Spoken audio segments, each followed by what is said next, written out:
سيداتي وسادتي، أسعد الله أوقاتكم بكل خير. أحييكم وأقدم لحضراتكم فيما يلي نشرة أخبار المساء، ولكن قبل العناوين إلى حضراتكم هذا الالتماس: إعلان التماس رؤية هلال شهر شوال. الحمد لله والصلاة والسلام على سيدنا محمد وعلى آله وصحبه أجمعين، حيث أنه لم تثبت رؤية هلال شهر شوال مساء اليوم الجمعة 29 من رمضان لعام 1441 هجرية، الموافق ل22 من مايو 2020، فإنه سيكون يوم السبت 23 من مايو 2020 المتمم ل30 من شهر رمضان، ويكون يوم الأحد 24 من مايو 2020 أول أيام عيد الفطر المبارك، أعاده الله علينا بالخير والبركات. كل عام وأنتم بخير. دار الإفتاء والشؤون الإسلامية الإريترية. إلى حضراتكم عناوين الأخبار.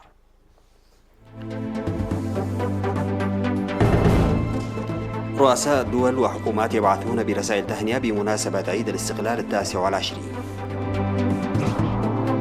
مكتب الإفتاء والشؤون الإسلامية يصدر بيانا بمناسبة عيد الفطر المبارك.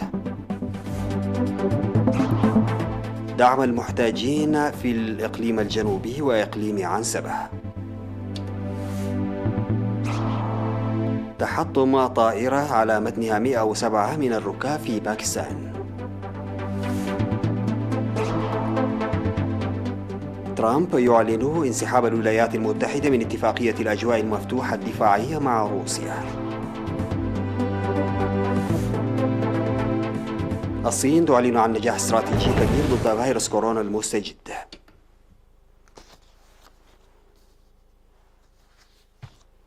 السلام عليكم ورحمة الله.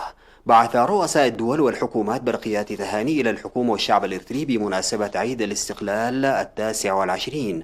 وعبر رؤساء روسيا الاتحادية فلاديمير بوتين وجمهورية فرنسا إيمانويل ماكرون وجمهورية ألمانيا الاتحادية فرانك فالتر شتاينماير والملكة إليزابيث الثانية في برقياتهم بموفور الصحة لفخامة الرئيس أفورقي والسلام والازدهار لإريتريا وشعبها الأبي.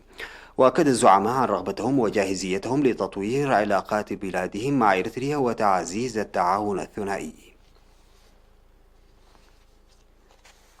أصدر مكتب الإفتاء والشؤون الإسلامية بيان بمناسبة عيد الفطر المبارك، وأوضح القائم بأعمال مفتي إريتريا والأمين العام للهيئة العليا للإفتاء والشؤون الإسلامية الإريترية سماحة الشيخ سالم إبراهيم المختار، أعلن في البيان إن العيد يأتي في ظروف غير مسبوقة، وشرح أحكام صلاة العيد، وقال بأنه لن تقام صلاة العيد هذه السنة في الميادين والساحات العامة والمساجد والجوامع نظرا لسريان حظر التجمع حماية للأرواح من أن تهلك بجائحة فيروس كورونا. وأوضح أن هذه الأيام أيام فرح وسعادة، ويجب عدم الأسف لعدم القيام بعادات المعايدة حرصا على الحياة من الوباء واستخدام بدائل التهنئة عبر وسائل الاتصال. ونوه سماحته إلى إكمال فرحة العيد بإدخال الفرحة والسعادة في قلوب الأيتام والفقراء بمد يد المساعدة لهم، مشيرا إلى أن اقتران عيد الفطر المبارك مع عيد الاستقلال 29 يجعل المناسبات السعيدة تتعدد. وهنأ الشعب الإريتري وقيادته وقوات الدفاع بعيد الفطر المبارك وعيد الاستقلال. وننوه بأننا سنقدم البيان عقب هذه النشرة.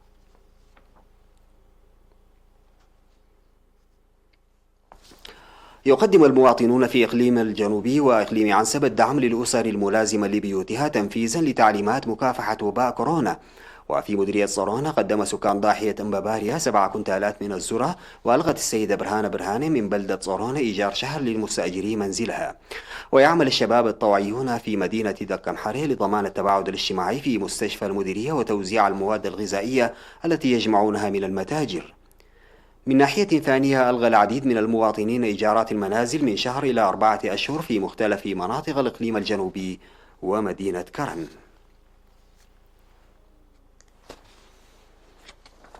أعلن بنك الدم الوطني اتخاذ مبادرات مشجعة مؤخرا للتبرع الطوعي بالدم. جهز الإعلان أثناء التبرع الطوعي للدم الذي قام به اليوم 22 من مايو أعضاء المركز الصحي هاجر بايوموليكولار بمناسبة الذكرى 29 للاستقلال. أوضح متبرعو الدم الطوعيين اتخاذ المبادرة لتنمية محتوى بنك الدم في الوقت الذي يلازم فيه المواطنون بيوتهم جراء جائحة كورونا.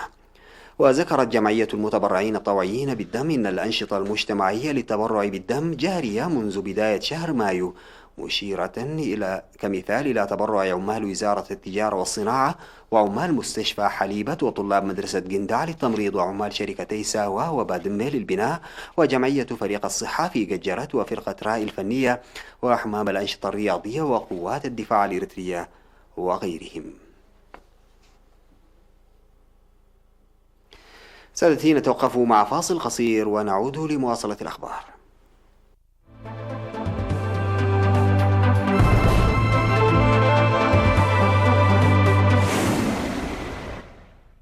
تحطمت طائرة ركاب باكستانية كانت تحمل 107 أشخاص في رحلة داخلية فوق منطقة سكنية بمدينة كراتشي حسب ما قال متحدث باسم شركة الخطوط الباكستانية. وقالت هيئة الطيران المدني في باكستان إن الطائرة تحطمت أثناء هبوطها قرب مطار كراتشي جنوبي البلاد. وكشفت وسائل إعلام محلية أن الطائرة من طراز إيرباص 320 كانت قادمة من مدينة لاهور الباكستانية، لكنها سقطت فوق منطقة سكنية قريبة من المطار وسببت بها أضرارا بالغة. وكشفت صور أولية تصاعد دخان أسود كثيف من موقع الهبوط، وبدا أن بعض المباني تضررت بشدة من جراء الحادث المأساوي. وأعلن الجيش الباكستاني إرسال وحدات للتدخل السريع إلى موقع تحطم الطائرة للمشاركة في عملية الإنقاذ. انسحبت الولايات المتحدة الأمريكية من اتفاقية الأجواء المفتوحة المبرمة مع روسيا و32 دولة أغلبها منضوية في حلف شمال الأطلسي حسب ما أعلنه الرئيس الأمريكي دونالد ترامب. وهذه المعاهدة الدفاعية التي مضى على توقيعها 18 عاما هي الثالثة لضبط التسلح التي ألغاها سيد البيت الأبيض منذ وصوله لسدة الحكم. وقال ترامب إن موسكو لم تفي بالتزاماتها الواردة في الاتفاقية التي مر عليها 18 عاما، وصممت لتعزيز الشفافية العسكرية والثقة بين القوى الكبرى. وكانت صحيفة نيويورك تايمز قد أفادت بأن ترامب يخطط لإبلاغ موسكو بالخطوة، وأن القرار قد يشكل تمهيدا لانسحاب واشنطن من معاهدة ستارت الجديدة التي تحد عدد الصواريخ النووية والتي يمكن لكل من الولايات المتحدة وروسيا نشرها. وتشعر الولايات المتحدة بالامتعاض لأن روسيا لن تسمح برحلات جوية أمريكية فوق المناطق التي تعتقد واشنطن أن موسكو تنشر فيها أسلحة نووية متوسطة المدى وقد تشكل تهديدا لدول الاتحاد الأوروبي. أعلن رئيس الحكومة الصينية لي كي تشيانغ في افتتاح المجلس الوطني لنواب الشعب الصيني أن الصين حققت إنجازات استراتيجية كبيرة في ردها على تفشي فيروس كورونا المستجد الذي ظهر أواخر 2019 في ووهان.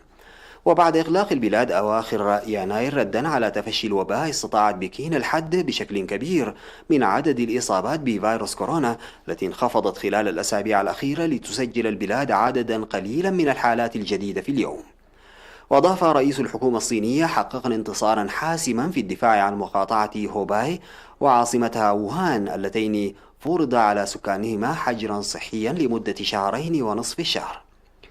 وقررت الصين عدم تحديد هدف للنمو هذا العام في اضطراب غير مسبوق بالنسبة إلى العملاق الآسيوي. كما أوضح رئيس الوزراء الصيني أن بلاده ستواجه عددا من العوامل التي يصعب التنبؤ بها بسبب جائحة كوفيد-19 والظروف العالمية. قال مؤسس فيسبوك مارك زوكربيرغ خلال مؤتمر موجه إلى موظفي شبكة التواصل الاجتماعي الأكبر في العالم إن نصف العاملين فيها سيتمكنون من العمل من منازلهم بشكل دائم في غضون 5 إلى 10 سنوات. وأكد رئيس الشبكة التي كانت توظف 45 ألف شخص في العالم نهاية العام 2019 أن فيسبوك ستكون أكثر شركات العالم تقدما على صعيد العمل عن بعد.